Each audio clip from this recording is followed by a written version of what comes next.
Good morning, everybody. Welcome to Simply a Breeze. My name is Bree if you are new, and today I want to go over some essential things that are in my kitchen that I could not live without, and if I were moving out for the first time tomorrow, these are the things that I would have wanted to have on hand. For the most part, I had a lot of these. Thankfully, my parents did help, and I did gain a lot of this stuff when I moved out, but we're in December. People are about to start winter break, and some of you may be entering into your final semester of high school, your final semester of college.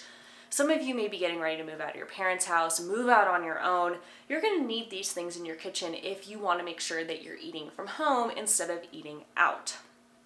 So I have grabbed all of the things that I have on hand that I know I reach for on a regular basis in the kitchen when I am cooking, and I can use them to get almost anything accomplished in the kitchen. Yes, I have things like the Instant Pot and the Crock Pot and a rice cooker. I have my KitchenAid mixer, and I've got some Dutch ovens and some fancier things that I've acquired along the way, but they were not essential to me moving out on my own. Those were things that I could work towards once I was already moved out. So these are things that I found essential, things that I deemed essential for moving out on your own for the first time to get you started in the right direction. So if this is something you're interested in, it was a bit of a long-winded intro, please stick around, and if I miss something or if there's something that you absolutely loved having on hand when you first moved out, please put it down in the comments, because I'm sure somebody would love to learn. There are probably things that I don't use that you have found incredibly helpful and beneficial. So please share so we can help this next generation of people who are moving out and taking on the world. We can make sure they have a good solid foundation under them, because unfortunately not every parent is in the position to help or to teach. We don't know what everybody's situation is, and so I just want to be another helping hand to anybody who would like it. So let's go ahead and get started. We're going to start with this stuff right here, and then we're going to kind of like work our way around the kitchen. And I apologize for my voice. I've got some weird head cold or something going on, and we're currently draining. I feel fine. I just sound a little funky, at least to me. So for that, I apologize, but I still wanted to get this done. So first things first, let's go over our utensils. Most of these utensils are things that everybody is going to use on a regular basis if you are cooking from home. And this is called a flipper. Let me bring you in. Let me show you. So this is called, I think technically a flipper. I call it a spatula. I've always called it a spatula. So you should always have a flipper or a spatula. If you're making things like pancakes, you're gonna need to flip them. If you're making eggs, you're gonna need to flip them. If you're making tortillas, you need to flip them. I use this almost every day, or I use something like this. I use a flipper every day because I always make eggs. You also are gonna want a slotted spoon. And so this slotted spoon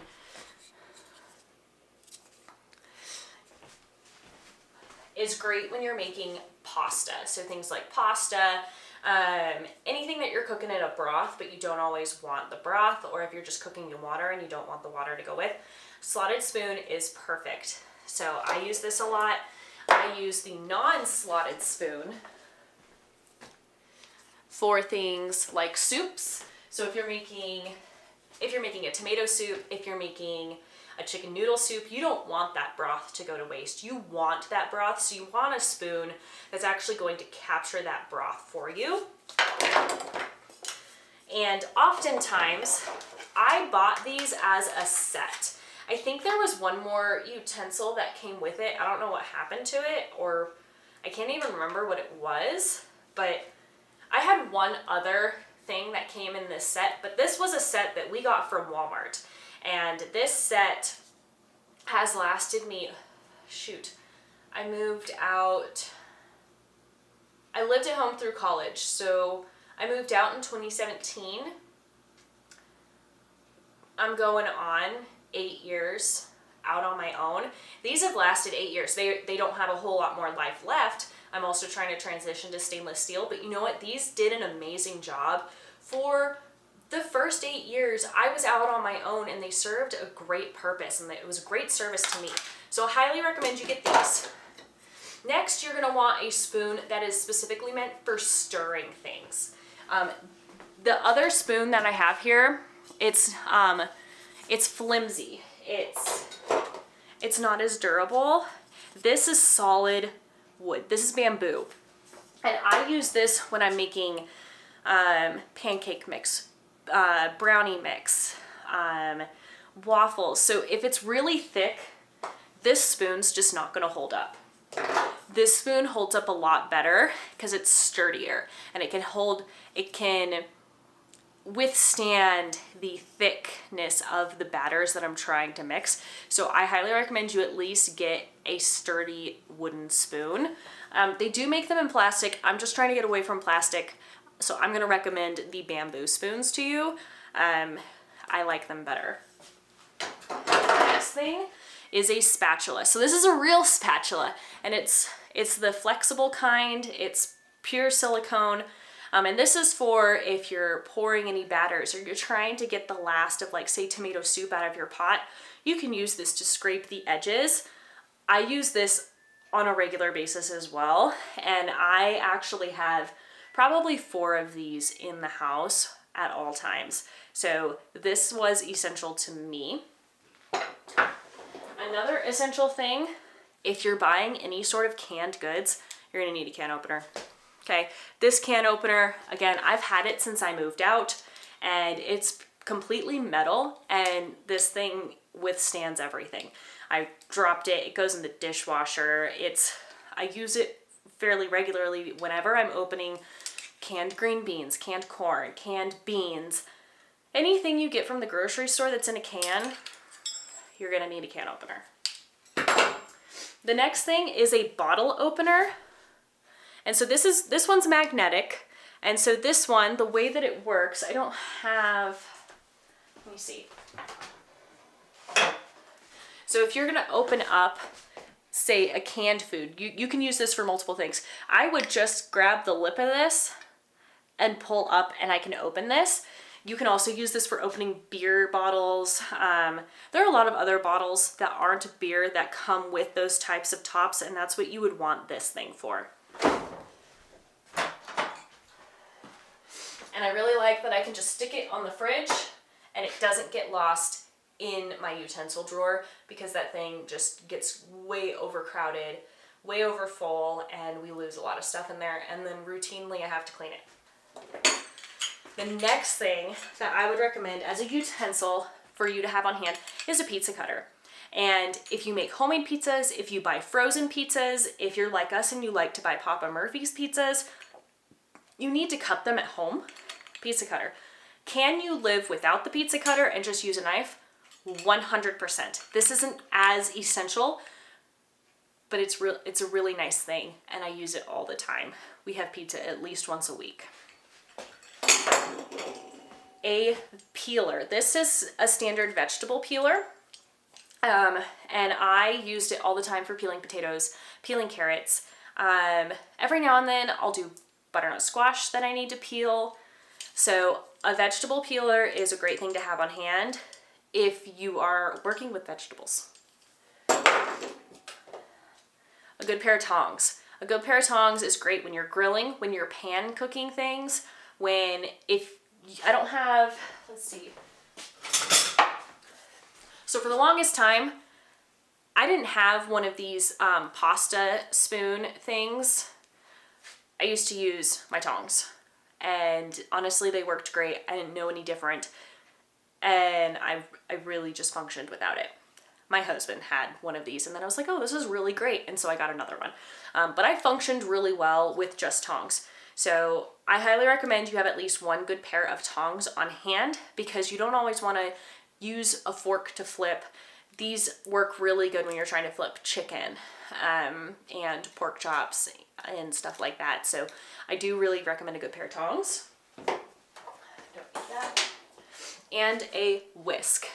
A whisk has come in handy when I'm making a roux, when I'm making gravy, when I'm making pancakes, when I'm making, oh goodness, what did I just make the other day? I don't even remember. I use my whisk almost weekly, so I have 2 of them. So a whisk is a really great thing, especially if you want to like make scrambled eggs. You can use a fork, you can use a whisk. So the whisk is nice and versatile. Always make sure you have at least 1 whisk on hand. So if you're going to move out, look for a good whisk.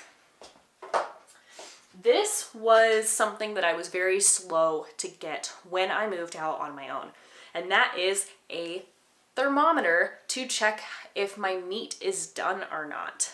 And honestly, I really wish I bought one sooner. I overcooked a lot of chicken, a lot of steak. I do not like well done steak, and man, did I eat a lot of well done steak by accident. I overcooked my pork.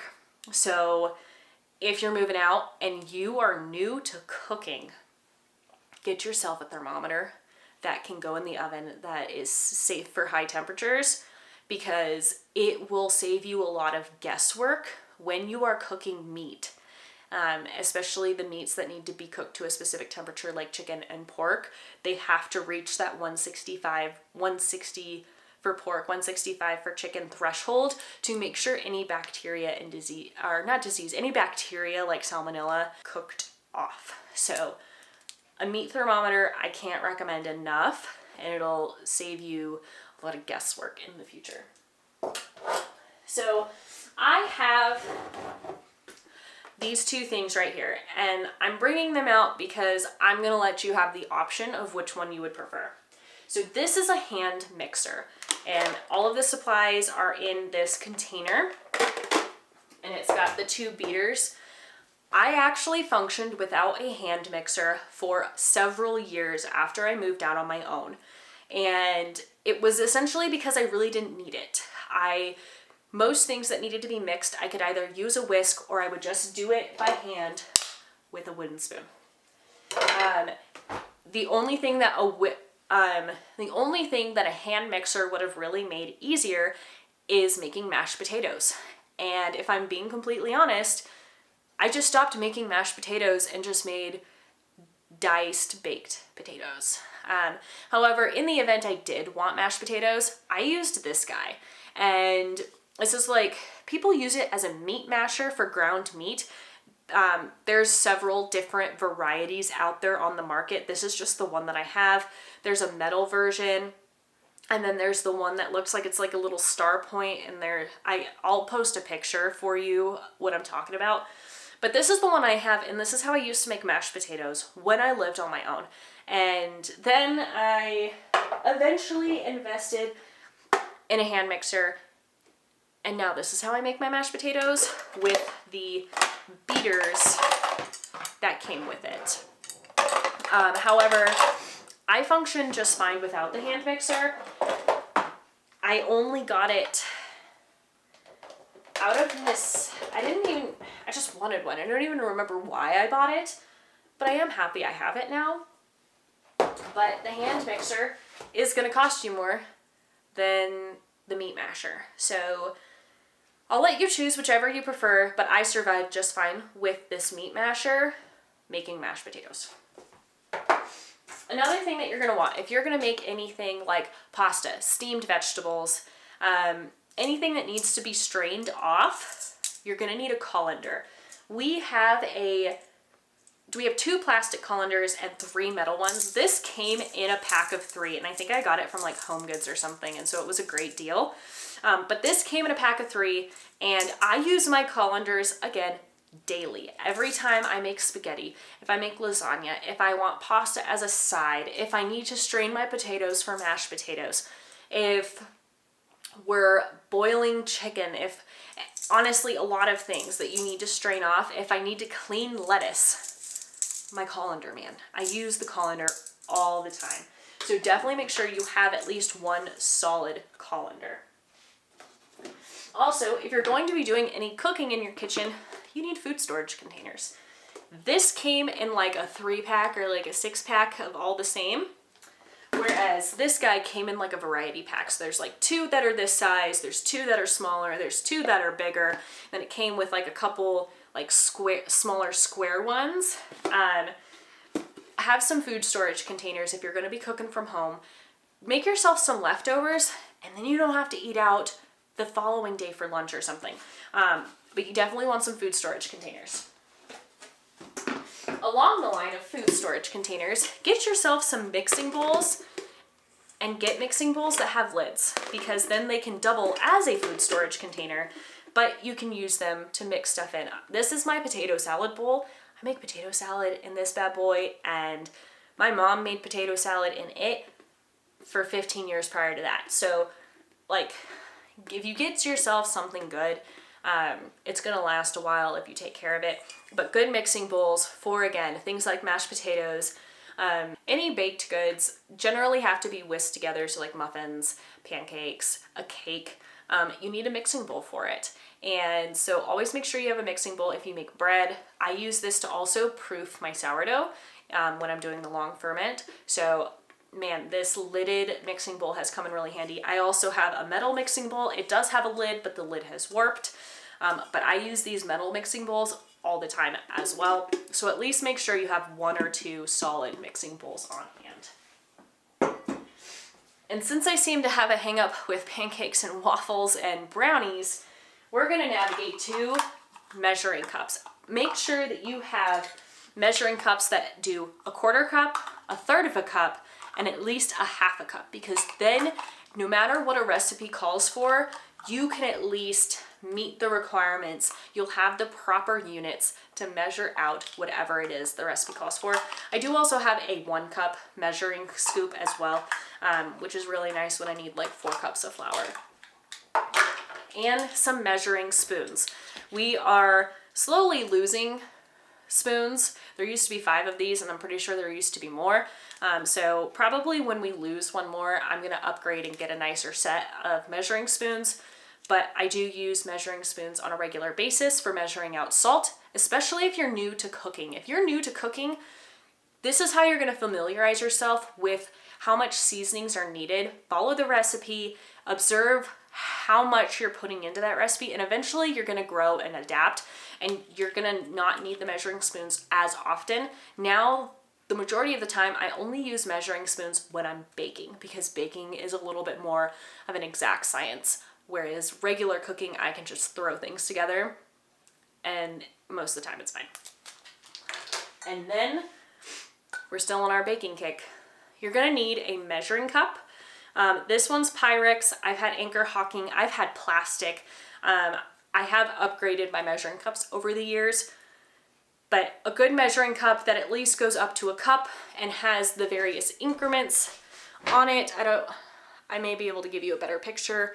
I'll post it for you, but it's got a 1/4 cup, 1/2 a cup, 3/4 a cup, a full cup, but it also gives ounces, and it gives the off measurements as well on here, and it also does milliliters. Yeah, both sides are milliliters here. So measuring cup is also a really great thing because you need this for liquids.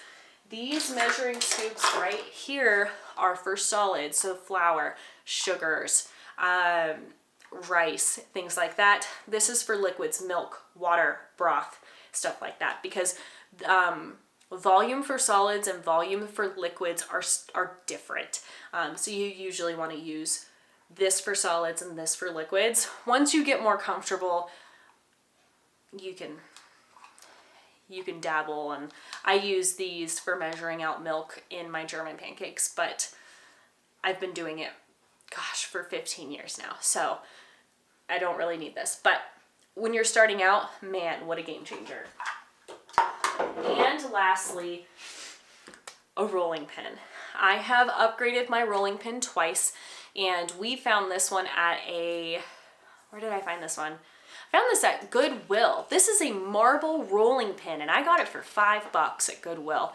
But I use it for rolling out cinnamon rolls, for rolling out breads, for rolling out pizza dough. So if you want to make any of those things from home and from scratch, you need a good rolling pin. But this is one of those things that might be optional. If you're not a big baker, if you're not if you don't anticipate you're going to use this immediately, you don't necessarily need to get one right away. But if baking is something that you have aspirations to get into, just get yourself a rolling pin. It doesn't have to be super fancy. You can get them at Walmart or Target. Shoot, go to Goodwill, and you can probably find an affordable one. So I highly recommend a rolling pin, but it is not for everyone. Next, we're going to navigate over towards the stove, and I'm going to show you things for baking on and baking with and cooking, how we're going to actually go about cooking things. So let's pop on over there. All right, so first let's start off with pots and pans. And you can get pots and pans at thrift stores. My mom did that when she had to go TDY for a lengthy period of time. But you at least want like a saucepan. I have this version and I have a smaller version. You want to make sure it has a lid. Also, you want a pot. I believe this is about a 5-quart pot, but you want this for boiling things like spaghetti and lasagna. If you're making like a big batch of soup, I use my stock pot regularly. I use my saucepan regularly. You also want to make sure that the pot has a lid as well. Usually when you're boiling anything, you want the lid on. It just helps everything heat up. It traps the heat. And you're gonna want at least one frying pan. We have several. So this saucepan, this pot, and a couple of other pots that I got, they all came as a set, and in that set also came a frying pan. However, I don't have that frying pan anymore because the handle was rubber, and I had it in the oven for some reason to keep it like out of the way as storage. And I accidentally turned the oven on and I forgot it was in there, and I like ruined the pan. So I actually have a cast iron skillet now that I use on a regular basis, but you can usually get these things as a set if you want to buy them new. I think I got these at Walmart and they've lasted almost 8 years. They're on their way out for sure. However, they've definitely served their purpose and I got great use out of them. But you definitely want a frying pan as well. This isn't the lid that came with it, but it's the lid that works. So I use my frying pan daily to make eggs. We use it to sear chicken, to sear steak, to sear roasts, for fish, for pork chops, for sauteing vegetables. You name it, you want a good frying pan because it's so versatile. So I cannot recommend enough, get a frying pan because you're gonna need it. With that, you're also going to want to get yourself a 9x13 and a 9x9 or an 8x8, whatever you can find for baking. So I bake chicken and I bake pork chops, and I make lasagna, or I make casseroles like chicken and rice casserole. You can make chicken pot pie in this. If you have a cast iron skillet, you can also make chicken pot pie in that. But you want some bake-friendly bakeware on hand. And a 9x13 and a 9x9 are so versatile. You can use them for almost anything.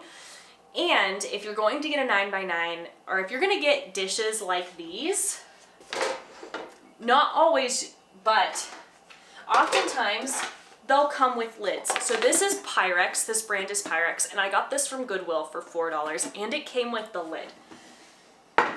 This was a set that was gifted to me, and I'm pretty certain I've seen Anchor Hawking at Target, Walmart, Big Lots, also Goodwill, also The Ark at thrift stores. So, and it came with a lid. So if you're gonna get bakeware, I highly recommend you get a lid for it, because sometimes you may want to make this meal ahead of time and then you can store it in the fridge and you don't need saran wrap or tin foil to cover it up. But I've used those baking dishes on a regular basis for years. So I highly recommend getting bakeware dishes like those. Also, if you're gonna be baking, you need pot holders, you need oven mitts. My oven mitts are in the wash right now, but I do have pot holders for taking things out of the oven so you don't burn yourself. I highly recommend you invest in a decent quality. These ones are actually kind of thin, and I'm really just waiting on them to wear out. because I have in fact still burned myself using these mitts because of how thin they are. So that is my word of advice on oven mitts and pot holders, is make sure they're thick enough, because some of them, they're made rather cheaply and rather thin, and I have actually burned myself through these oven mitts. They're also old. Let me preface that. They're very old. So I'm just waiting on these guys to really just fall apart before I upgrade. But get yourself some oven mitts and pot holders.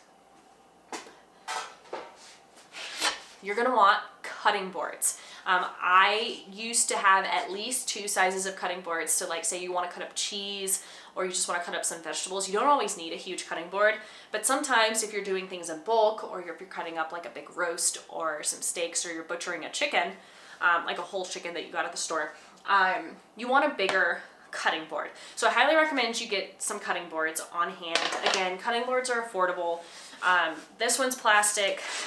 This one, I believe, is considered an Epicurean cutting board. This was a gift that my husband got from his brother many, many years ago. So we didn't buy them at current retail price. But you can get cutting boards anywhere. So you're going to need some cutting boards if you're going to be cooking at home. And if you're going to be cooking from home and you want to make frozen pizzas, get yourself like a pizza, oh my goodness, wow,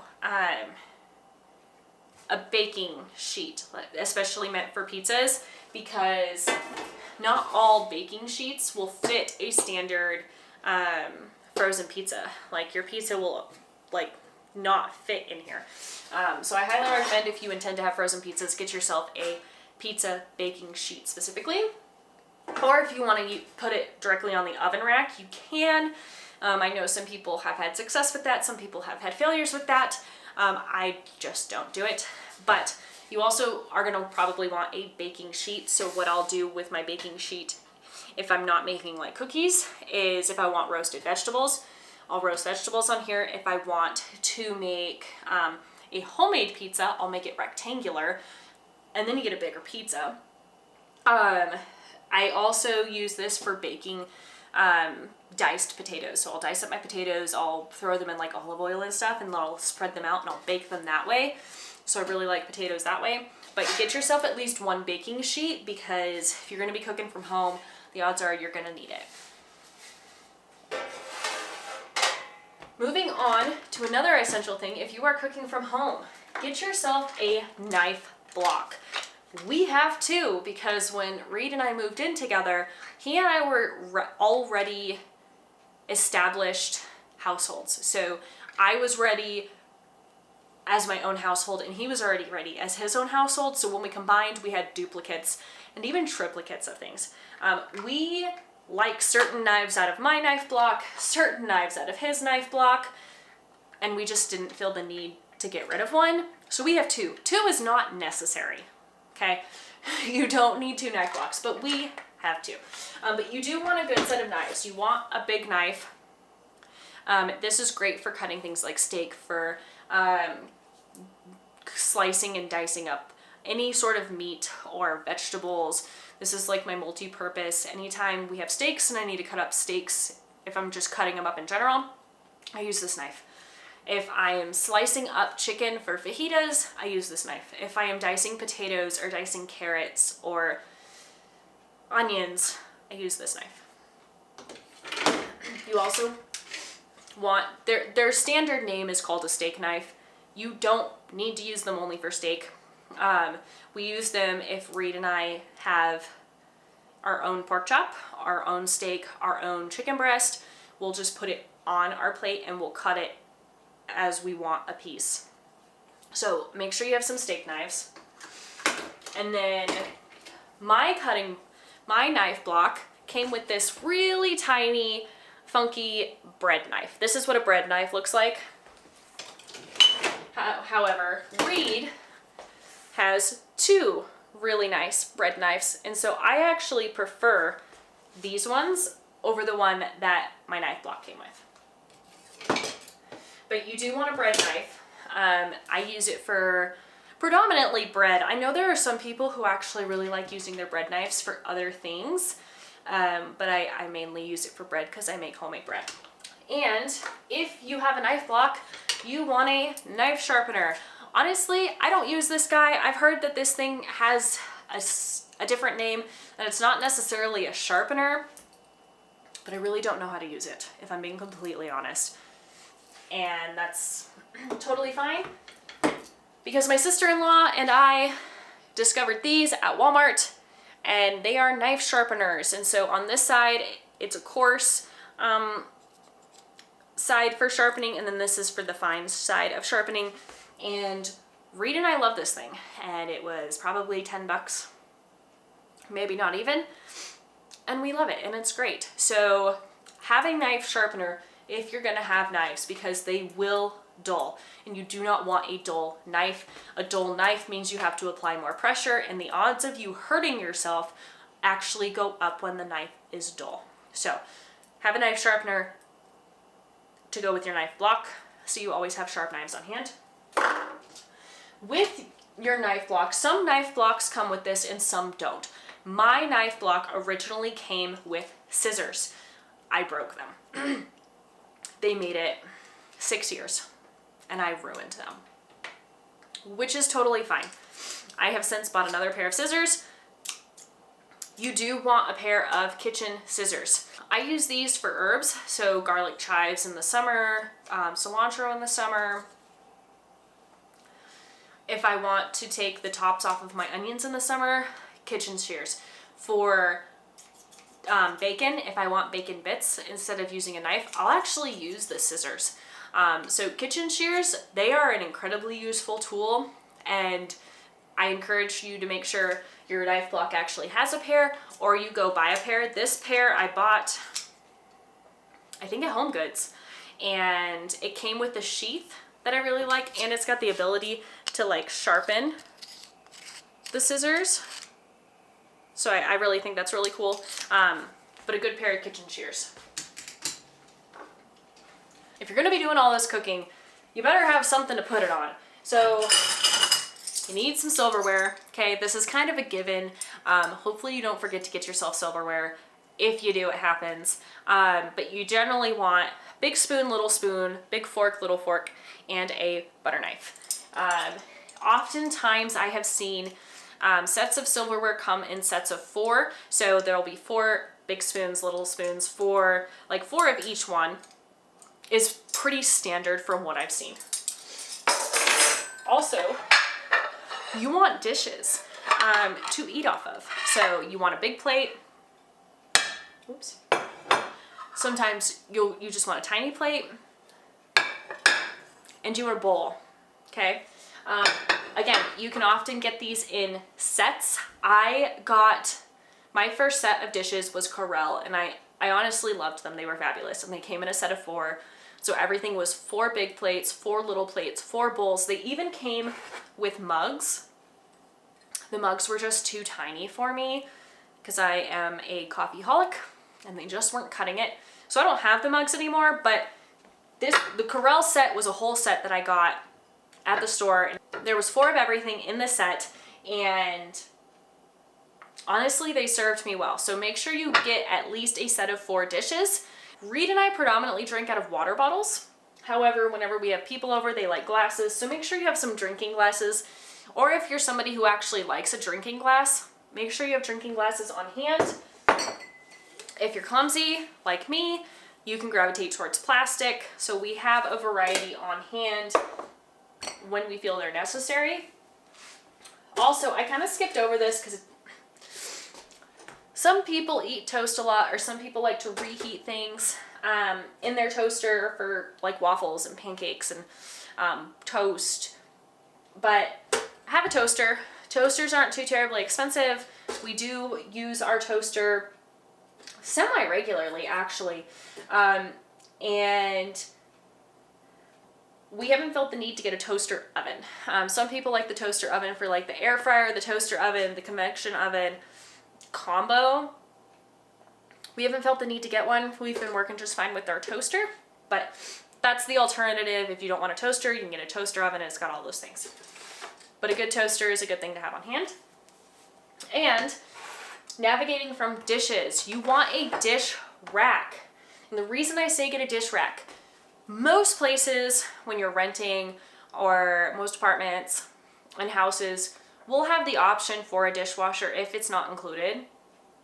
I use my dish rack daily. And the reason I use my dish rack daily is because we have an older dishwasher and it's not as great at drying our dishes anymore. Especially things like our Tupperware. Moisture gets trapped in the little crevices and I want them to finish drying before I store them away. I don't want to promote any unnecessary molding or mildew. So I use my dish rack all the time. Alternatively, you could get a dish mat, which I also have. I use it all the time. It's just in the not the dishwasher. It is in the washing machine right now. But I use my dish rack all the time. It actually just sits in our sink. We have a double-sided sink and it just permanently sits in one side of the sink. That also saves me from taking up excess counter space. And then the dish rack isn't in my way. So if you're gonna move out on your own, I highly recommend a dish rack or at least a dish mat so pots, pans, things can dry. Also,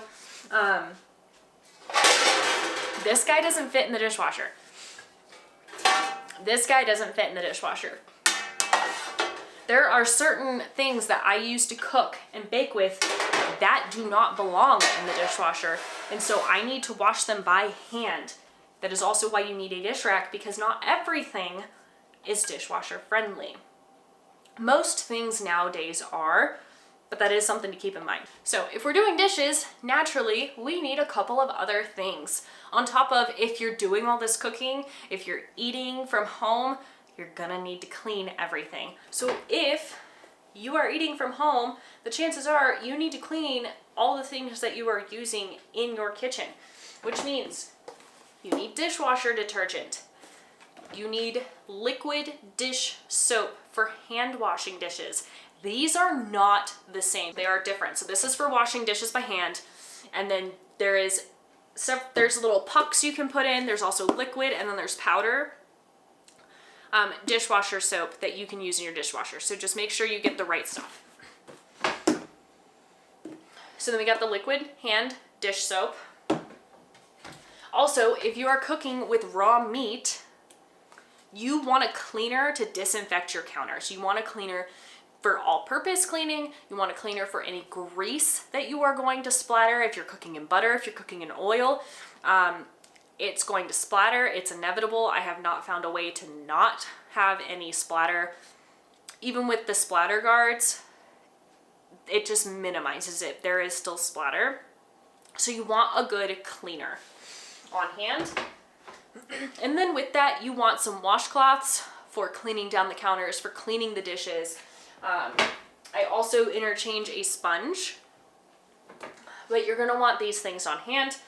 And then you're gonna want a dish towel for every time you wash your hand for drying dishes. You can use it as a dish mat to let dishes dry if you run out of room in your dish rack. And I am a messy cook. It's just the reality. I dice onions, potatoes, tomatoes.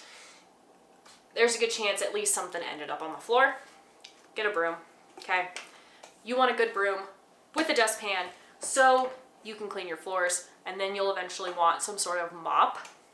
But even just a broom, I don't like walking on gritty floors in my kitchen. Right now, I'm looking at a coffee bean, I'm looking at dust, I'm looking at who knows what else.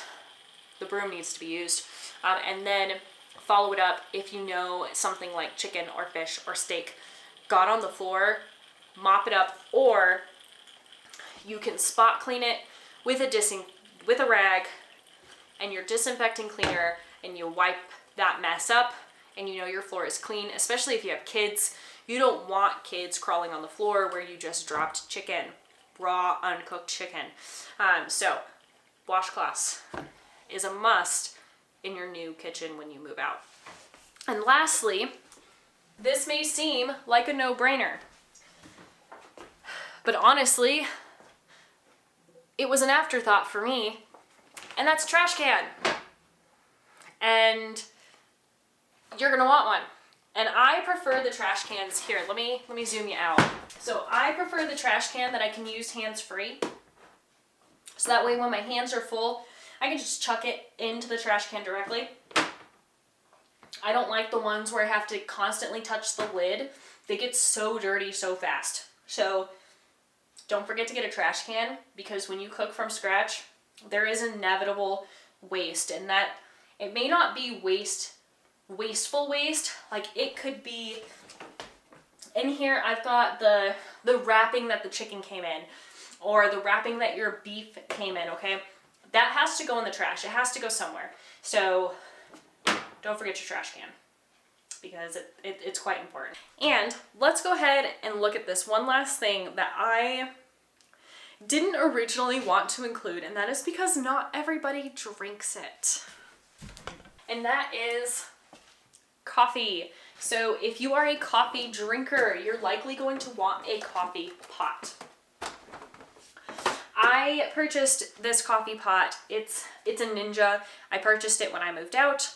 I had another one probably for like 6 months, and I absolutely hated it. It just didn't keep the coffee warm. It was a very small pot.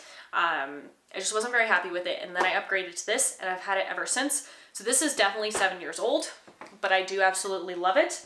However, if it is just you, an alternative and a cheaper version is a coffee press. So a good French press is generally cheaper, or can be cheaper than a coffee pot, depending on the one that you want. So if you are a coffee drinker, you're gonna wanna make sure that you have the means to brew yourself a cup of coffee at home, whether that's a coffee pot, a French press. You could even do a pour over. The catch to the French press and the pour over is you still need a way to heat up your water. Whereas the coffee pot, it's all in one. If you go the coffee pot, or no, if you go the coffee press or pour over route, you're going to need a kettle of some sort. You can get a kettle that works off of your stovetop, or you can get a kettle that is electric. I have an electric kettle, and I've had it almost as long as I've had that coffee pot, and I absolutely love it. If you are a tea drinker, all you need is the kettle.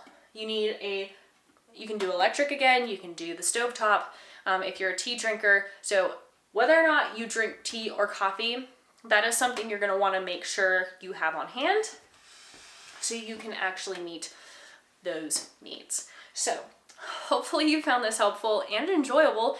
Again, if there's anything that you feel like I missed, or if there's something that you found absolutely crucial to you moving out, kitchen specific, okay? This topic was specifically for in the kitchen. I'm sure there are other things outside of the kitchen, and I will probably do another video on those things, but I wanted to do kitchen specific because feeding yourself is highly important. And if you can eat from home, you can save yourself a lot of money versus eating out. So let me know if I missed anything, if there was anything that you found incredibly beneficial and important, and let me know your thoughts. I would love to have a conversation with you in the comments, and I hope you have a wonderful Christmas, and I will see you guys next time. Bye.